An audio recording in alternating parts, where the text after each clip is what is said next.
Hello, welcome to another episode of We Mean Business. Let me tell you a little bit about We Mean Business. We are a show where three dynamic millennial women, myself, Chanel Martin, we have Lindsay Walker, who is out of town, and Bianca Modo, where we navigate complex world of faith, relationships, and business and politics. We are streaming live on Kingdom Business Network TV on YouTube, and this is where we bring you engaging, raw conversations that matter. Okay, so again, hello, welcome to everyone that is tuning in live. Can you let us know where you are tuning in from? And if you are watching the replay, can you do me a favor and put hashtag replay? Let us know that you are watching. My name is Chanel E. Martin, and I'm one of the co-founders of Kingdom Business Network, and of course, a host on We Mean Business. I'm also a serial entrepreneur and an ordained minister, and so many other things, a mom, a wife. But I'm excited to be here to get into these juicy topics today. Hey everyone, it's Bianca Modo. I'm a brand strategist, and of course, I'm the editor-in-chief of thekbn.com. I'm excited. I'm a mom, a wife as well, and I can't wait. Like, you know, our weekly topics you never know what you're gonna get with our topics. No. Okay, so I think we're gonna go ahead and jump right in. All right, hold on. Let me take. You know, if I had some tea, let me just take a sip of We're gonna get us some tea. We need a KBN. I know we do. Like, let me just. So I'm gonna just give you a quick overview of what you guys can expect tonight. What we're gonna talk about. All right, so of course, we know the breaking news is that Vice President Kamala Harris, she announces her running mate for the presidential bid. So we got to talk about that. The polls are showing that it is a tight race, and we're going to talk about where Kamala Harris is landing on the polls against Trump. Okay, the economic shock. So the U.S. economy faced an unexpected setback this week. A historic win for the National Black Farmers Association. Then we got to move into some relationships stuff. Okay, so LeToya Luckett's ex-husband throws some shade. And if you aren't familiar with LeToya Luckett, she's one of the former members of the original Destiny's Child, and she's an actress and a singer and so much more. She's so fabulous. And the pictures from her wedding were absolutely the bomb. All right. Goodness, yes. Let me go back. Okay. Influencers at the forefront, how social media stars are shaping the presidential campaign. And of course, we have a prophetic word for August. So we are going to just jump right on into our topics today. All right. So we have to go ahead and we have to talk about the breaking news. Everyone, Bianca, has been wondering who Kamala Harris is going to pick as her running mate, right? There have just been speculations, there have been names, but to my surprise, and maybe to quite a few, I didn't know this man, but she has chosen Governor Tim Walz. They call him Waltz, right? We put an S and a T on everything. Black folks, it's Walmart's. Kroger's, Target's. Yes. We know how to mess up some names. We do. I don't know. So I have to catch myself. I was about to call him Tim Waltz. Tim Walz. No T. The T is silent. I'm just like Tim Walz of Minnesota as her running mate, elevating the former teacher and Army National Guard veteran to join the Democratic ticket to help lead the party's fight to defeat former President Donald Trump. Okay, so the selection, which Harris personally delivered to Walz via a video call, according to a source familiar with the matter, he has been the Democrats' short but swift ascent from a relatively unknown to a leading driver of the party's attack against the former president and the MAGA, Make America Great Again agenda. Okay, so let's kind of jump into this. What are your thoughts? Okay, so if you don't know, of course, we got to give you the rundown, the background. So Tim is a former Congress member. He's also a former teacher. So he's very relatable to the people, right? Yeah. Okay, so I know what y'all want to hear about. What does he believe in? What are his policies? What has he been pushing in Minnesota? Okay, so I'm just giving you just a couple, right? Just a couple, right? Give us a couple. So let's talk about his abortion, the rights that he is putting out. Basically, there's no restrictions on abortions under him in Minnesota. So, of course... So you can be 99 and a half months pregnant. This is they allow you to get abortions after the first trimester. Okay. Which, yes. So... Yes. Okay. And they don't want you to deny, they don't want hospitals to deny people because, they can't afford XYZ, whatever. So he's really for, healthcare and people having access to healthcare. They actually have their own healthcare that they're launching in Minnesota. Shout out to KBN Healthcare. Shout out to KBN Healthcare. Plug there. You see, that is a thing, right? Yeah. So because they did realize that there were a lot of people that didn't have access. That's good. Another thing that he has done, he has provided free school breakfast and lunch to all kids at eligible schools. So if the school was eligible, everybody can get a free lunch. So if he becomes the VP, we gonna get free the kids. Because I have 4 children. Yes. I didn't realize that when we put our 4 kids in the same school, that we got to buy 4 lunches. Yes. Every day. If you're not bringing lunches. Yes. We got to buy 4 lunches. Yes. we got to bring. Now they talking about they got to have a snack. Yes. Okay. All right. Just keep going. I'm just snacks. Yeah. Now they have to have a snack. I'm like, what? That's new. Okay. So also they have boosted educational spending, K through 12, about $2.3 billion. So he is funneling money into the community. So we can see why Kamala would pick him. He's got a track record of supporting the people. Right. Now he does have a couple of he does support undocumented Minnesotans, which that's cool. Giving them free health care. Which, of course, what does that mean? He's had to raise taxes a little bit. There's been a little bit of about that, but once again, he's for the people, and I'm a human rights consultant, so I'm for it. I'm for these things. Of course, with the abortion, I think there's a limit. But from reading it, of course, they legalized marijuana. Yes. That is another thing that they've done. So there's just policing and public safety.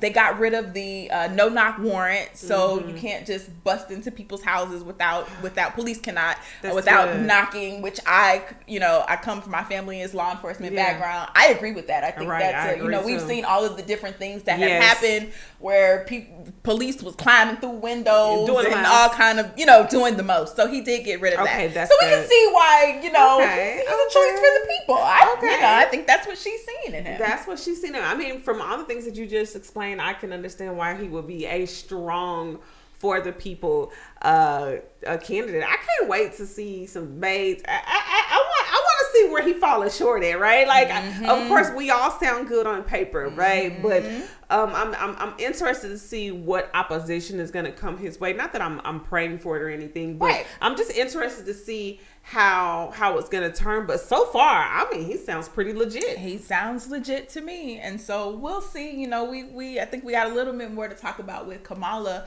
And on that note, so they're digging into backgrounds, talking about digging into backgrounds. They tried to bring up Kamala's husband and his previous marriage. Oh, I saw that. And him cheating and all of that. And Kamala said Kamala knew. He corrected us real quick and said she knew. Business. And they got married, I believe, 5 years after that. So he said that's old news. Come with something else. Oh, stale so y'all know that they're digging and and they're gonna be digging for Tim too. And so I'm with you. I'm just interested to see what they're gonna try to pull out. I am interested to see what they are going to pull out of this. Well, you just pretty much ran down his Tim's resume, which so far looks absolutely stellar, by the way. But let's talk about current poll data. So we talked about, I shared a clip, Bianca, from last week's We Mean Business about how more and more people are, expressing their, love for former President Trump and that they are voting for him. They were like, Trump 2024. I just have never seen so many black MAGAs ever. And we talked about, yeah, they said we are free. Give us free. We coming out of hiding. And it's interesting. I want to show the current poll data. Okay, the current poll data, guys. I don't know if it's a shock to you, but some people feel like Kamala had it in the bag, Trump had it in the bag, but y'all, it is neck and neck.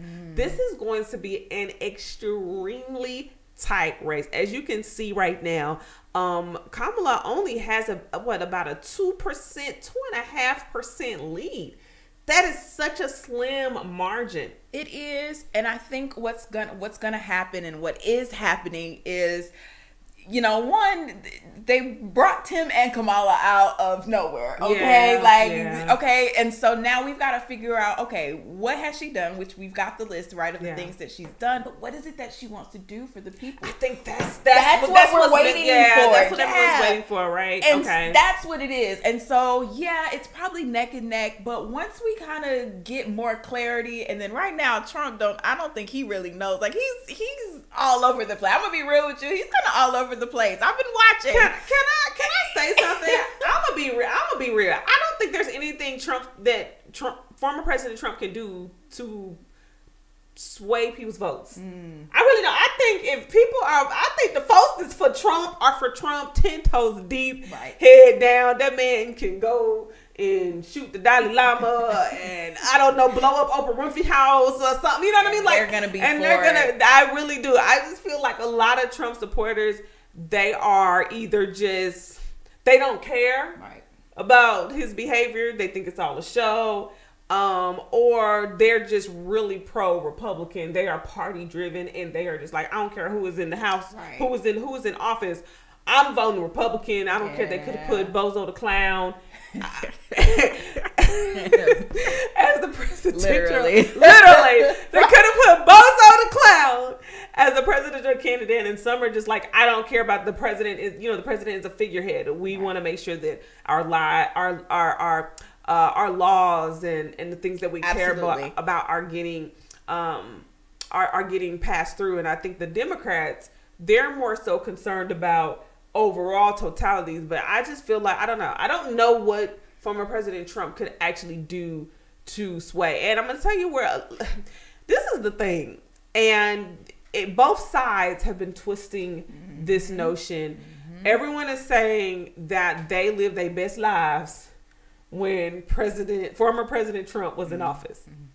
Now everyone has their opinion on why, right? Some people are saying it was of the residue from the Obama administration. Some people are saying no, because he invested heavily into small businesses and capitalism, which a lot of Republicans are small business owners, and they want laws passed in their favor, and they want they want tax benefits and different things of that nature. So you have this argument between the belief that business undergirds everything else, and so people are like, I'm going for the money. I was living my best life. Yeah, that's good. But you know what I'm waiting for? What you waiting for?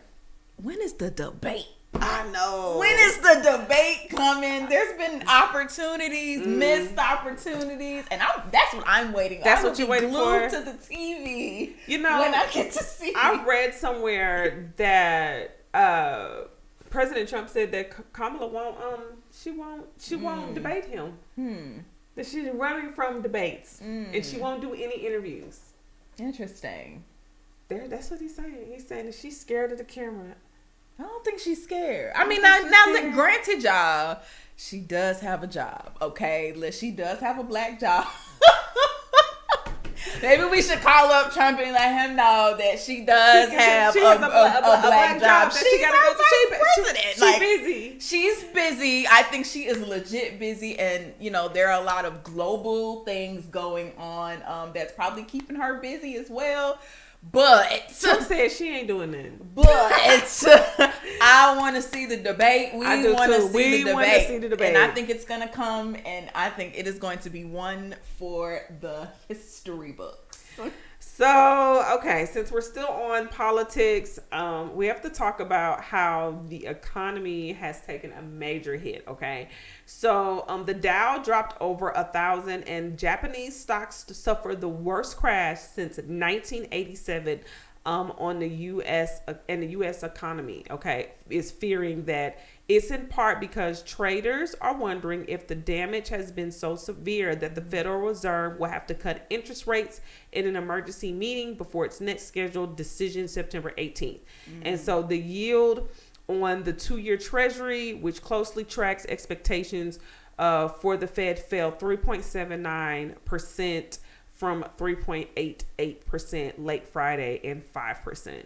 And so people are saying that this is potentially a symptom of a much bigger problem. But we're going to play like a quick little clip that talks more about it, and then we're going to discuss it.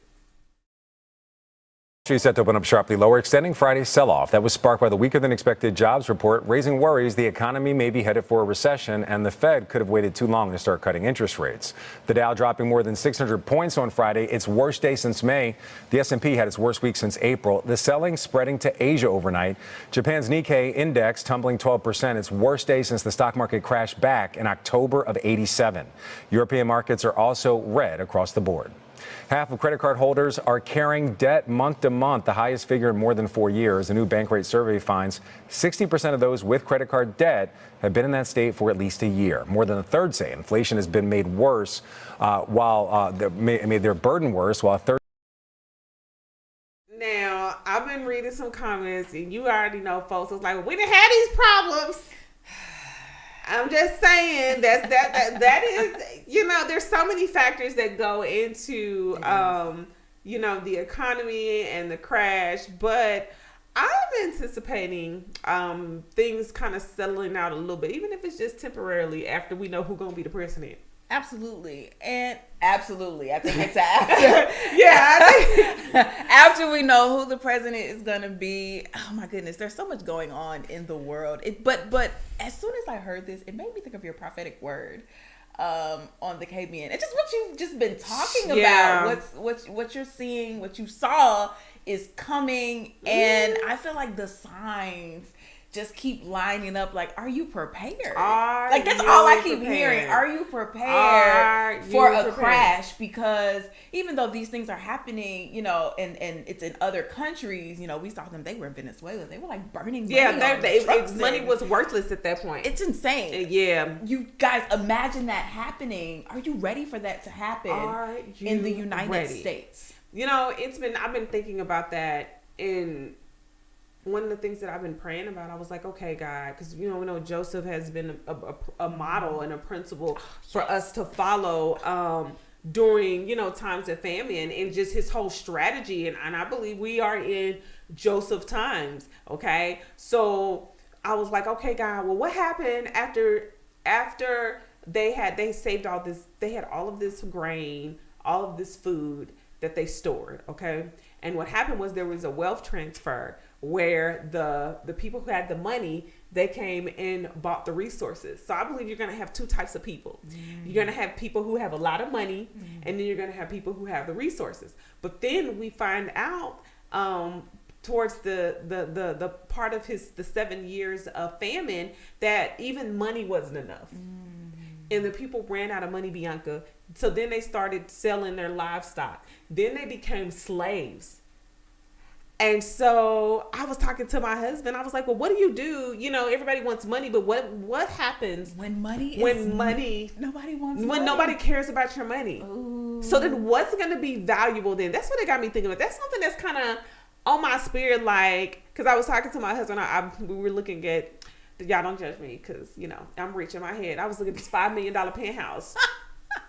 I was like, oh, we can move our whole family. It's like 5,000 square feet. It's just amazing. It's $5 million. You know, and I'm going to be able to pay cash for it.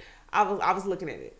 So I show it to him. I love the penthouse. I was like, oh my gosh, like, because we were talking about buying one more house after this home that we're in right now.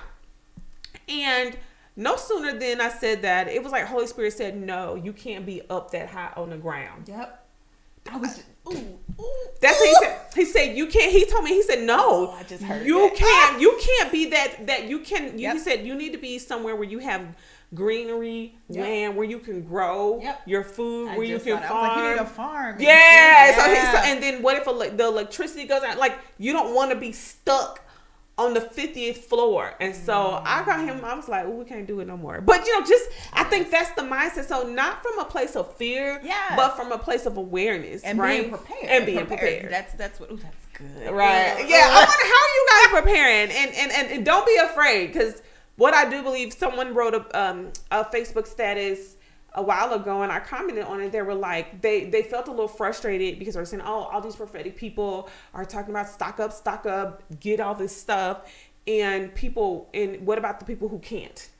What instruction is going out for them?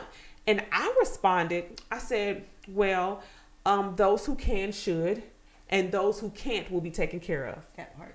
And God is raising up Josephs. Absolutely. And so if you are in a position, to do those things, you do those things. That's so good. And I even saw, like, it was just, y'all, I've been thinking about it. Obviously, you can tell, like, I've been marinating on this because I just believe that Kingdom Business Network, the KBN.com, we're going to have a hand in distributing information. Yes. And I started seeing, like, even people with larger homes and creating family compounds, and people were going to start living together. And so that's probably why, if God is calling you to get a bigger home, it's because you're going to be a refuge for family. And so I could go on and on and on about that, but we can't ignore that, right? We can't ignore what is happening. And I want you guys to do me a favor. I want you to think about, and I want you to go to God and ask him, what does preparation look like for you? Oh, this is so good. We didn't even plan that. I didn't, but I had to talk about that because, I mean, and we're going to keep having those conversations. And as we get revelation, I'll definitely share. But that is something that I have been really thinking about. Me and my husband were looking at, I forgot, Chris, can you tell me that, what was that? It was like some sort of electric generator thing or power. It was like a battery. It was like solar powered or something. Yeah, it was he about to tell me. Okay. Yeah. It was like this, it was so expensive. It was like $3,000 or $5,000. Okay. It's a portable, thank you, producer, solid state battery. Okay. Yeah. It was a portable solid state battery, generator. Got it. Y'all need to go look that up on Amazon. Okay. And he was saying, like, okay, he's like, man, we had the cash, the free liquid cash. We could just go buy that. So I'm just going to say this. This is one last tip. Some of you are getting ready to come into tremendous wealth. That's you. Go ahead and say it. That's me. Hey, that's me. And there are things that God's going to be very specific that you buy when you have the wealth. So this is not for that person to go break the bank. This is not for that person to go empty out your bank account, go negative behind these things. But when you do walk into the wealth that many of you are getting ready to have, a lot of that wealth is for you to get the resources. It's for you to stock up on generators. It's for you to figure out how you can have sustainable systems. So I just want to say that. Ooh. All right. Let's shift gears in the essence of money and wealth transfer. Y'all, I have to share this. This was so cool. The National Black Farmers Association calls historic $2 billion payout. Okay. $2 billion payout. Now, I'm going to tell you a little bit, and I'm going to tell you why this is important to me. So John Boyd is, I believe, the president of the National Black Farmers Association. But what happened is the Biden administration has doled out more than $2 billion in direct payments for Black and other minority farmers discriminated against by the U.S. Department of Agriculture I got to tell him.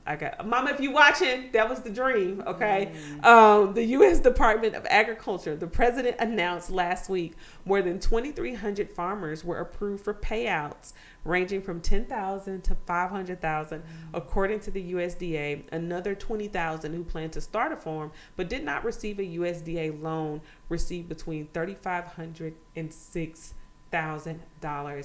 Now, I was just watching a show where they were talking about black farmers and owning land and how many have been victim of racism, not being able to purchase land being stripped and taken away. I come from the country. I was just down with my family, had a chance to, I should have brought a clip of the land, some of the Rock Road land that we have, but we've owned our land. And I called my mom and I said, well, Mom, how did we get our land? And she said, well, her dad, I never had a chance to meet him. He passed away when she was 13 before I was born. She said, well, my dad bought it. So I'm thinking like, okay, he had to buy that land in what, the 40s or the 50s for, for such early on. And I can imagine the racism. So then I said, well, where did Grandpa buy his land from? And she said, well, it was Miss Teal. And I remember Miss Teal, she was one of the neighbors. And it was a lot of black farmers and black landowners that lived in Star City / Grady, Arkansas.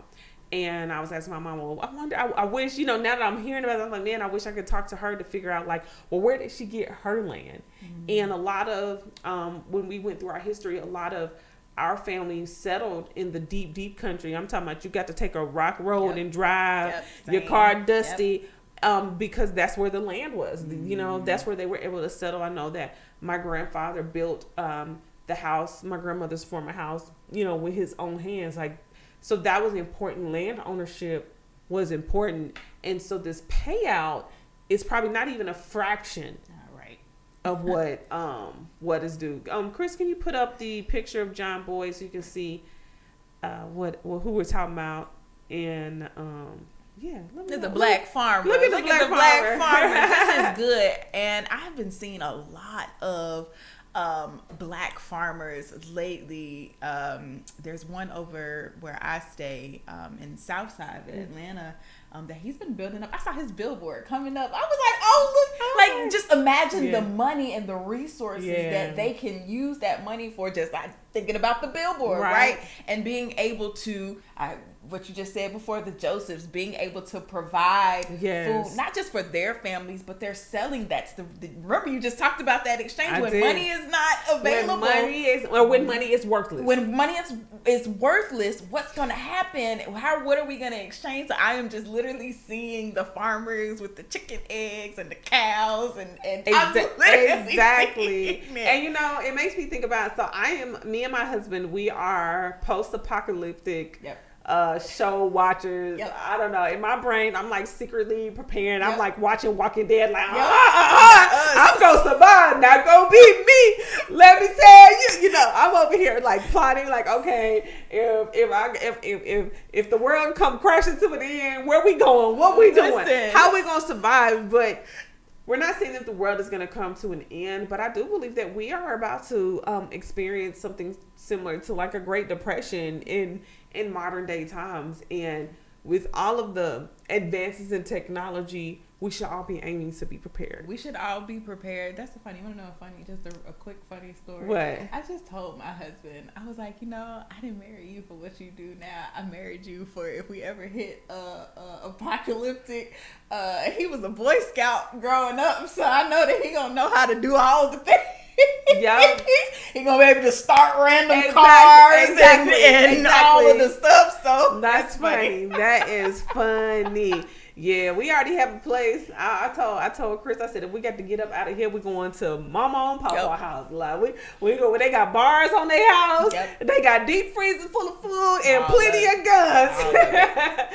All right. Well, shout out to the black farmers. If you were a black farmer that received one of those settlement payouts, I think our family applied for one of those grants. So, all right, we're going to shift gears just a bit. And I saw some of the comments. Dwayne says that Kamala is ready for the debate that's agreed upon September 10th. Okay. So that's perfect. That's good. I'm going to be there. Of course. Eyes glued.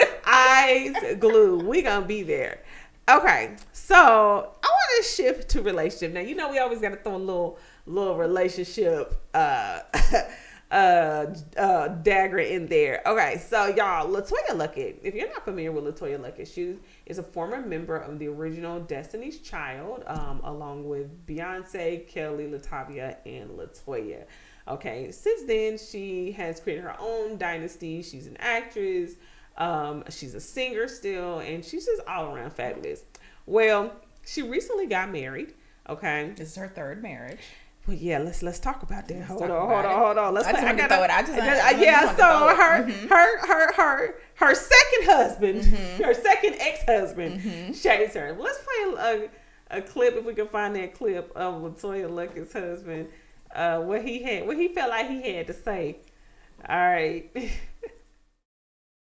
Get out those sunglasses, because the shade that's being thrown is next level intense. LeToya Luckett's second ex-husband, Tamikis Walker, seemingly took aim at the singer on Instagram after she remarried for the third time in 8 years. The entrepreneur posted a picture of Tom Brady wearing 3 Super Bowl rings to his Instagram stories with the caption, 3 in 7 years, Dynasty.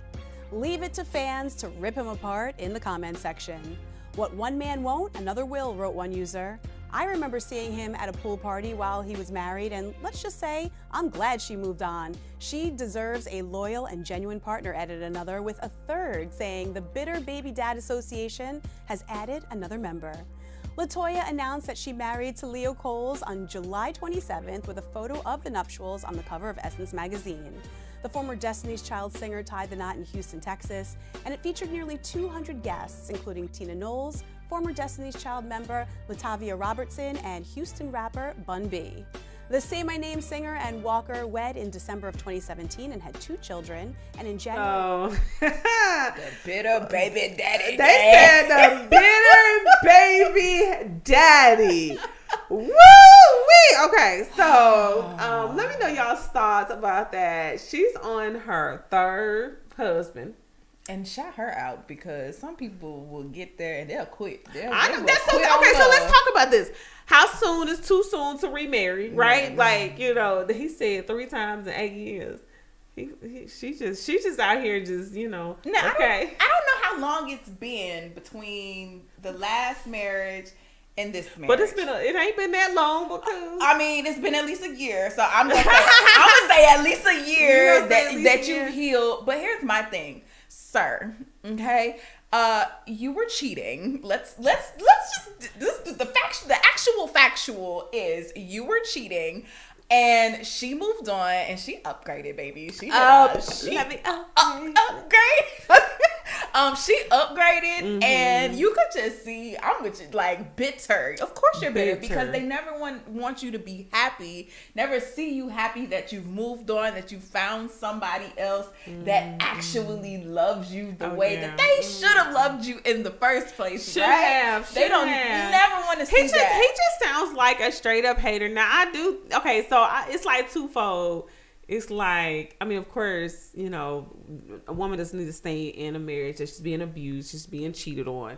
So kudos to her for getting out of there. Yes. But she said she gonna find her some love. And she clearly loves herself. I think that's one of those things that women battle with is the loving yourself enough to let somebody else come in and love the broken out of you. Yeah.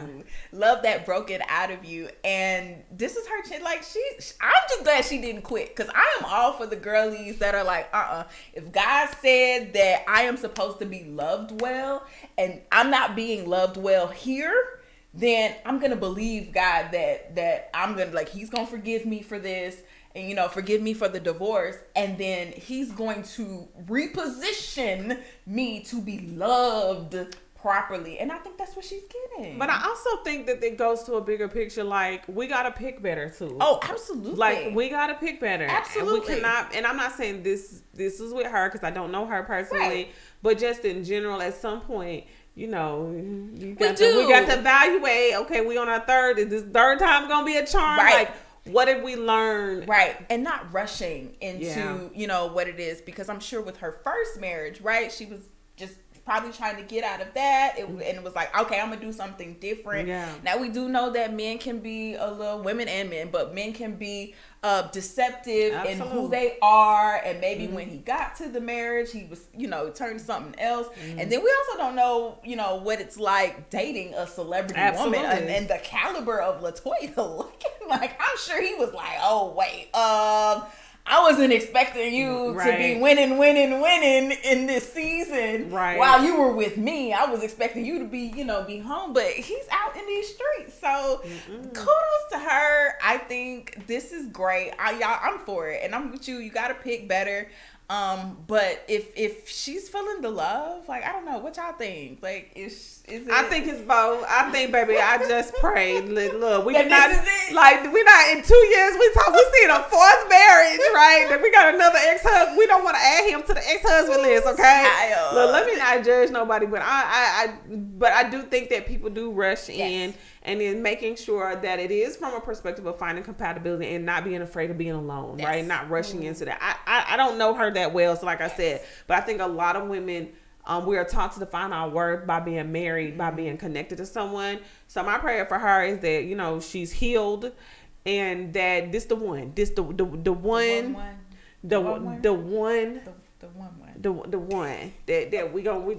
we're gonna rock with this one. And her ex-husband just needs to go sit down somewhere. He does, and get the Twitter fingers, whatever fingers, Instagram finger, whatever it is, just get off the internet, sir. He definitely needs to get off the internet. Find you something to do. He's obviously bored. He's obviously bitter, and he's mad because he fumbled a whole bag. Yeah. But let's talk about this. So, we have women who have they on their second, third, fourth husband. Then you got women who can't find no husband. I always wonder, what do you think is the difference between, because you got folks out here, they like, man, I can't get one husband. How she got three? Well, some people too picky. I think they're people looking too for picky? The perfect man. That's the thing, and they're afraid. And we're gonna be real with y'all. From the married lady sitting at the table, baby, marriage is not perfection. I really think women are looking for perfection, and I think we talked about this probably in the first episode, how women are changing the standards. We are working women, like women, especially in the United States. We top tier in education. Yeah, we are. We are starting our own businesses, becoming millionaires. Like, the opportunities for us are like, we don't have to settle. So I get that aspect of it, but then if you do desire. A husband, and some of y'all won't leave the house. That's another thing. Y'all think y'all husband gonna find y'all. He gonna knock on your door. Okay, since we're on this topic, I just want to stay here just a little bit, because I two things. I made a Facebook post a few weeks ago, maybe about a month ago, out of my observation, and I basically was like, although this is none of my business, because I've been married for a long time, I'm reading y'all's posts and y'all are mean. Like, I've seen a lot of women, especially black women, are really mean. They're posting screenshots of conversations, and I'm like reading the screenshot, and I'm like, well, I didn't think that was that bad. What the man said, he was just asking a question, or he was trying to do an icebreaker, or he was cracking a joke, and then the man gets attacked, and I'm up here like, well, what? I guess I'm so out the loop. I'm reading like, well, what did he do wrong? And then they got like 50 other women in the comments agreeing with, oh, red flag. I'm like, how is this a flag on the play? The man just asked you, did you want to go for coffee? Like, it was one young lady, she was mad because she wanted, a guy wanted to do like a quick little coffee date, because they met each other on a dating app, and he was like, hey, let's do a little get to know you meetup, which was like a coffee date before they actually, went on a real date. And so to me, that made sense, right? I met my husband in college. Nobody had no money, so we was out here trying to figure it out. I know, but that's the difference. And I could understand, but also I could understand a man wanting. I don't see anything wrong with getting a cup of coffee, spending about 15 minutes, 20 minutes to get to know somebody on both ends, for both ends, not just for the man, but for you. Because how you want to invest a date and get yourself together, and it don't even be nothing. And then, like, there were women that were just like, the man, if he want to date me, then I'm not doing no coffee dates. He got to plan and pick. And I'm like, you want this man to drop $200, $300, $400 on you from jump? I don't know. I think that's absolutely ridiculous. And in this economy and in this climate, boo, who are you dating? Can that man decide if he even if y'all even like each other first? Because the point is for you to be dating multiple people to figure out the right one. He not dropping no $400 on all 5 of y'all. I can't relate. I can't either. I'm saying I can't relate. I'm objective, and I'm gonna go the other way because, okay, one, now you said it. If you were in college, it's different. I think the issue is men are lazy. I think that's the thing. I don't think that's being lazy though. I actually think that's being proactive. I want you to look at it from not from the I'm being lazy. I actually am being objective from a scientific perspective. Mm-hmm. Before I go and pick you up and drop this money, can I at least make sure that I was about to say a cuss word. You even the real person behind this app that you didn't get your sister to face. Like, do you see? Well, so I think there are steps before that, and I feel like if we're gonna do a coffee date, then we could just meet virtually. Like, I feel like just meet virtual. First of all, I don't really like coffee anyways. Well, okay, so maybe for ice cream, find something. Yes, some donuts. But be creative. I think that's the issue. I think because a lot of men, their go-to is coffee date. Versus, okay, let's do. Now I'm with you. You don't have to be expensive. I don't think you have to be expensive. Okay, so but that was the point. I felt like they were automatically like bashing this dude in his pockets because he didn't offer to take them to Ruth's Chris. Right? I'm like, girl, I'm sorry. I'm gonna teach my sons. Don't you go out here and be unloading your wallet on women you just met. Like, I'm thinking about it from that perspective, and so like when the girl did too much in the text, in my opinion, okay? She did too much in the text message. And again, I'm looking at it. I think women, we're selfish. We've been hurt. And a lot of us are dating from the lens of hurt, from the lens of we think somebody out to get us. We think somebody gonna play us. What about if this man, what about if he just really wanna get to know you and feel your energy? It's different doing something virtual versus being in person with someone. And I get it. I do want the man to be creative, but I think you can judge that after the coffee date. Now, if this man talking about he want to go walk in the park the next, bro, baby, no. But see, that's what happens. When you say yes to, I'm telling you, and I know you've been out the game for a while, but that's what happens. It's coffee date, and then once you accept the coffee date, it's like majority. It's a cheat from there on. But no, we don't know that. I think that might just be a trend that some women are experiencing, but I don't think that's everybody. And I feel like, no, this is why half of y'all women are single. Reset. Put the reset on. Every dude ain't the same. Or don't date. If you gonna go in this mugger defensive, if a dude gotta drop a stack on you, I'm sorry, you deserve to be single. Like, you're in this economy, I wouldn't dare. Yeah, or change where you're going. That's another. If you want the top tier, then maybe online dating isn't for you. Maybe you need to go meet the man in the cigar bar, or you need a matchmaker. You need a matchmaker. You need a matchmaker. You need a matchmaker. Don't be on Bumble or Tinder wanting to meet a dude to take you to Ruth Chris or whatever. Flanagan Steakhouse. And bro, you just swiped. Like, what is life? I'm sorry, B. I know Earth is not a real place. It's just not a real place. And maybe I'm too lenient. I get it. I get what you're saying, but I'm like, I feel like we don't give STK. There we go. STK. You want to go to STK, and then you want a black car service, and then he can't pay. And then if he pull out a Cash App card, baby, then you. I mean, I'm like, then you just met him, and you do one date. Now you talking about if he gonna date you, he got to pay for your nails, your hair, I'm just saying, ladies, you deserve to be single.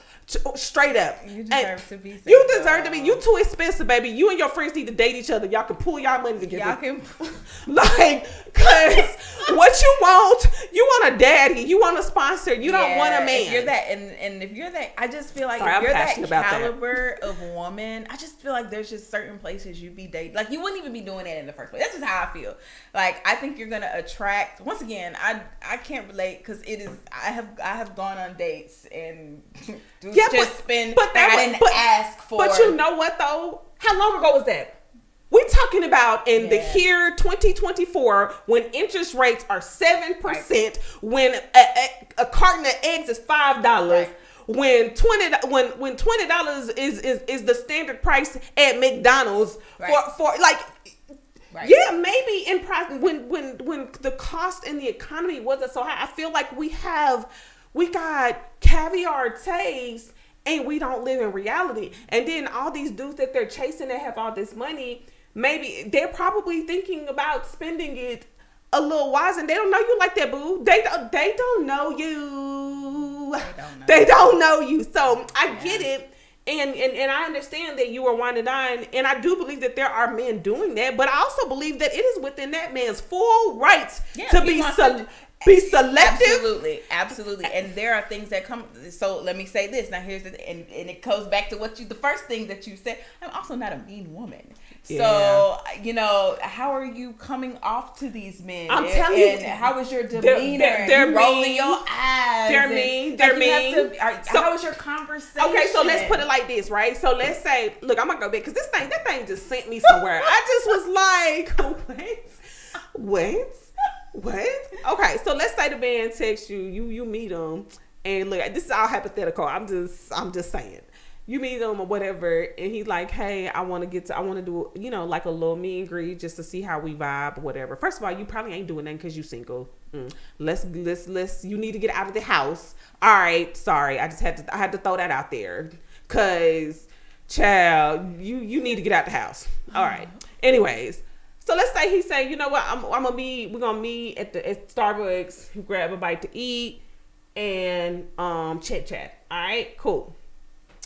And then let's say you decide, you're like, you know what, that's just not what I want in this season. Mm-hmm. Baby, you better have a full roster talking like that. You better have a 4, 5, 7, 8, 9 dudes that have already proven, that are already courting you. Like, I'm not saying that you have to be desperate, but how are you going to hold somebody to a standard that you ain't even achieved yet? Oh, that part. That's good. You haven't even achieved that standard. If you don't have a roster, if you don't have a roster of men and you're turning down, even if it's just to get to know you, because sometimes I just feel like, you get like, you don't.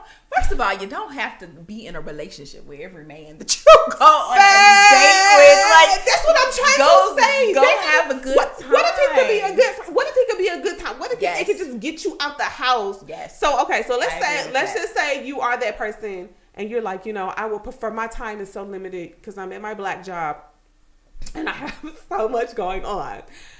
How are you going to communicate that with that guy?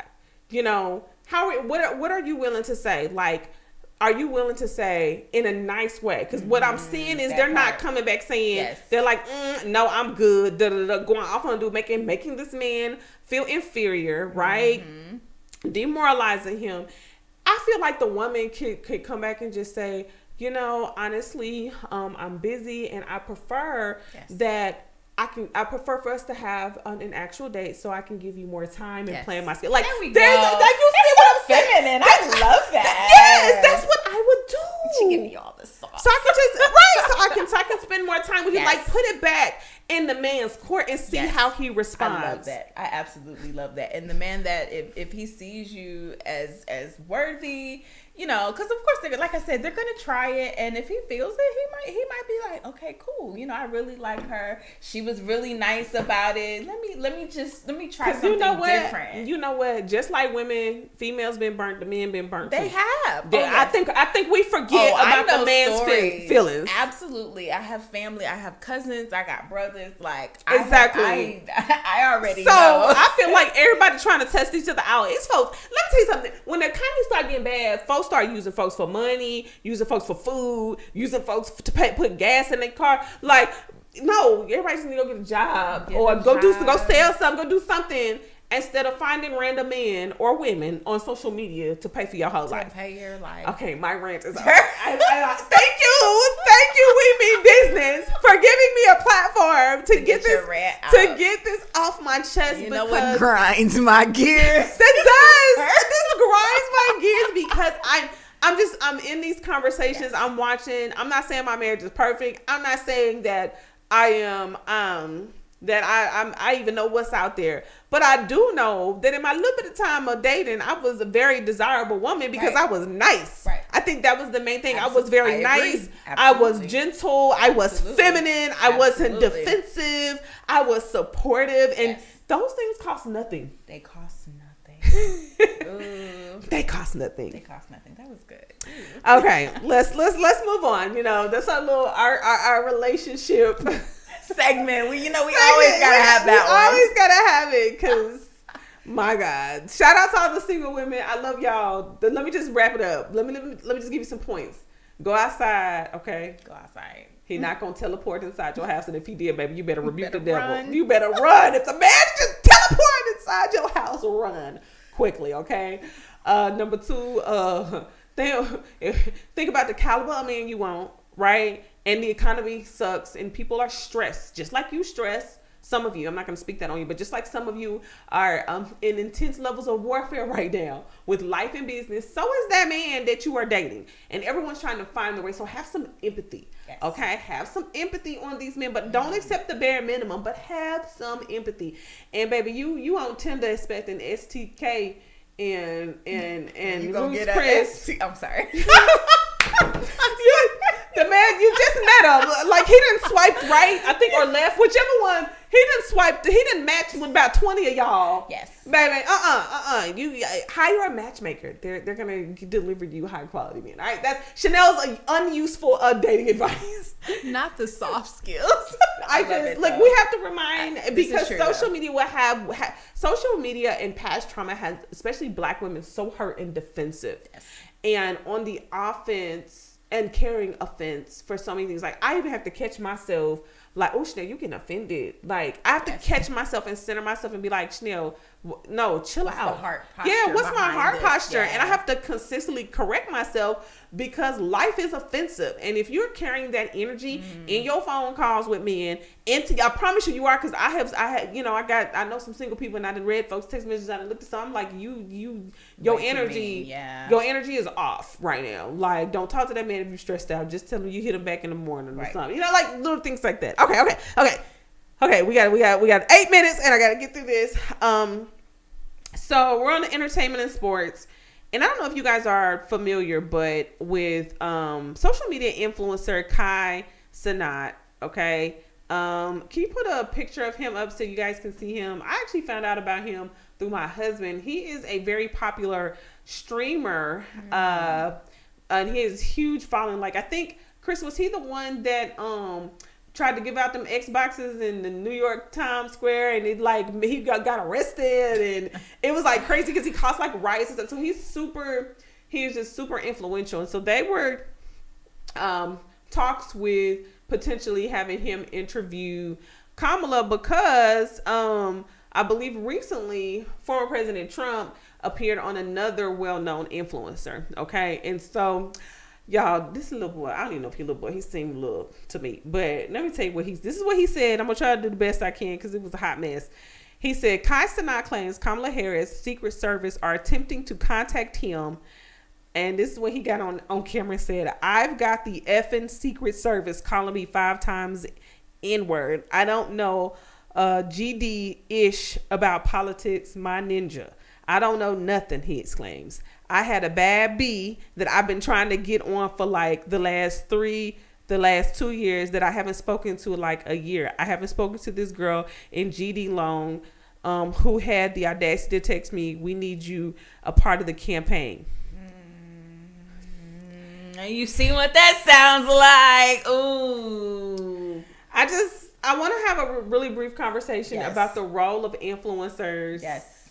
in politics this go round. And don't come find me now that you running. I like that. That's good. That's basically, he was like, that's what he said. And ooh, that's good. So don't try to use the black voters, which I think that's basically what he's saying. Yeah. Don't try to go and find the black influencers just because they're black and you're trying to influence, or maybe just because of what his background is and what he does. I think she's just trying to reach a bunch of different industries and people and all of that. That's because a whole new generation is up for, will be turning 18. That are now eligible. Yeah. Absolutely. But you can't treat people. This just goes to show that you can't just tap in when you want something from somebody, especially if he's been reaching out and couldn't get it before, and now all of a sudden because you on the presidential campaign, like, you want to talk to me now. So I think influencers are and especially, what is this? I think that's considered Generation Z. Is that what that is? Yeah, I think so. Yeah, Generation Z. Listen, my sister is in the generation, and what I have learned is they take no mess. Okay? They take no mess. They speak their mind, and they're like, look, y'all not finna use us, work us to death, all of that. And so influencers are in that age group are starting to realize the power that they have, the power, the money, the power of the dollar that they have behind their brands, the power of their name. And he's being, transparent, saying, he doesn't really know much about politics, and maybe she wants to just have a conversation. But even then, like I said, you can't just reach out to people when you know that they've already been trying to get you in the same room or talk to you, and now you're blowing up their phone. So it makes me think, like, okay, so even if you do have a conversation, if anyone sees him and her or anybody, it's automatically gonna scream endorsement. Absolutely. So you can't have, like, you paid her. She paid or something. Yeah, that, or if you just want to have conversations, these things need to be offline. Yes. They need to, I'm assuming this is happening behind closed doors, and I know there's been several rallies where influencers are being educated, like, for real, targeted and educated on and hearing both sides so that they can properly influence their communities or endorse if that's what they choose to do. I've publicly said that I'm not endorsing any candidate. It's just too much going on. Right. Ain't nobody gonna be coming after me going one way or another, just because of what we do here at the KBN and on We Mean Business. But I do believe that it is, if you're going to go to an influential person, an influencer, they need to be well informed before you even touch that button. Right. I don't know. What do y'all think about just the role of influencers in politics? Should we stay away? I mean, I don't think so. Just the same way I feel like everything's fair game. The same way these politicians be pandering to church. Oh, absolutely. And I have seen, I know that Kamala is in like businesses. She's been working with a lot of business owners and meeting with a lot of small business and black business owners behind the scenes that are influential. Yeah. And so maybe that's just, that's the plan. Like, that's probably the plan that they gave her, and all they can do right now is just reach out. Who's got the millions and millions of followers? Who's got... And that's what it is. So we'll see if the strategy works. Like I said, we got to see strategy. I don't know. We got to see strategy. Whew, y'all, we have talked about a lot today, and I wanted to leave with, I'm going to just kind of read to you the August prophetic word. You can find this prophetic word on thekbn.com, but this is what the Lord gave me. I'm going to try to give a prophetic word for every month and as the Lord leads, but this is what the Lord told me. He told me that August will be a month of coming together where you will begin to see that all things work together for your good. Even the things that have been the worst parts of your season, you will start to see the light at the end of the tunnel. Allow my hand to shift things. Allow my hands to pivot things. Allow my hands to break things. Allow my hands to repair things. For you will see a big picture in the month of August. And as you go through August, you need to pray fervently for your mind and your heart to stay sober so that everything can begin to come together. Things that were confusing in one season will make sense starting in August. As you navigate August in business, August is a month for you to continue to operate from a space of integrity. August is a month for you to double down on your promises that I've given you concerning your business, your ministry, your brand, and for you to revisit the things that I've spoken over you that you have not seen come to pass yet. August is a month where you continue to partner in prayer to fervently seek the things, those things to come to pass. For all things will work together for your good according to my will. August is the season that we are entering where you will see signs and wonders, where you will see hearts and minds, and where you will see revelation being revealed. This month, stand in what I said. What I have said is what I have said. Do not operate from a place of fear, but from a place of my promise. August is my promises revealed. And so just a few scripture references, 2 Corinthians 1 verses 19 through 22, New Living Translation. For Jesus Christ, the Son of God, does not waver between yes and no. He is the one whom Silas, Timothy, and I preach to you as God's ultimate yes. He always does what he says. For all of God's promises have been fulfilled in Christ with a resounding yes. And through Christ, our amen ascends to God the glory.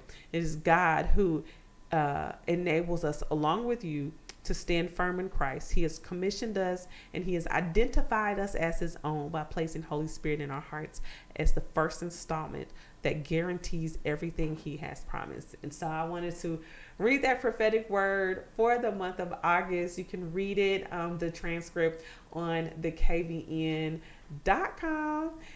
And yeah, whew. That was good. Yeah, that's look. The Lord be talking, doesn't he? That He be was good. talking. He was talking. That was good. I felt that one. You felt that one? Yeah. So make sure the thing about prophecy is God gives us prophecies so that we can be prepared for what's to come. So we can partner with him. So we need to partner in prayer. Saying I receive is not enough. You need to make sure that when you hear the word of the Lord from any prophetic voice, if it resonates or even if it don't, if you want it to be yours, baby, you got to pray that thing through. So create prayer points, throw some scripture on it, and watch God work. Well, we have a few things coming up. We have a prophetic prayer revival that is actually taking place this Sunday. We'll be praying for your business at 8:00 p.m. So make sure you register. You can go to kvn.club/prayer revival. I'm going to type the link in there. That is kvn.club/prayer revival. And of course, make sure that you check out our magazine. Yes. I just shipped out a few physical copies over like today. So if you order a physical copy, it's on the way, but you can still subscribe on the kvn.com and you'll have access to our physical copy of our magazine and the digital copy. We have some amazing stories. We're just gonna flip through real quick. You know, we got to remind you. Go ahead, Chris. Just flip. Just let them know. Look at that cover. Just yes, and we are in the process of securing of getting our stories together to do the next drop. We will do a next drop celebration announcement, all the things in October. On October 11th, we have a special event that we are going to announce hopefully in the next few days. So make sure that you stay tuned for that. All right, Chris, I think we're good on that. I think we're good. Anything, Bianca, you want to close out with? Man, I don't want to ruin it. That was good. No, this was good. Thank y'all for coming.